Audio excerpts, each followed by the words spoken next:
falacia de que o incremento exponencial do gasto militar non implica recortes en políticas sociais acabou. Na realidade, sempre tivo unha evidencia, mas agora xa non hai explicación posible que poida ocultar a realidade.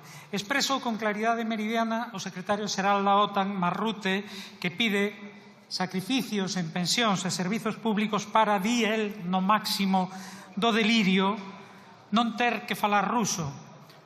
O mesmo Mark Rutte que acaba ou que ven de felicitar a Donald Trump por bombardear irresponsablemente Irán, engadindo que Europa pagará con fartura e será a súa grande vitoria, porque ademais xa lle asegura que conseguiu que todos os estados aderisen a aumentar o gasto militar até 5%. Para o PP iso non importa. Na súa habitual vea belicista que levou ao máximo Aznar, están preocupados, din, por cumprir cos compromisos adquiridos na Unión Europea e na OTAN, quer decir, chegar a ese 5%. Xa sabemos que ao PP nunca lle importou aplicar durísimos recortes sociais, pero é chegar ao 5% para cumprir o requerimento de Trump e dos Estados Unidos, dos mesmos que irresponsablemente levan o mundo ao borde dunha guerra a grande escala para apoiar o xenocidio que Israel comete en Gaza contra o pobo palestino.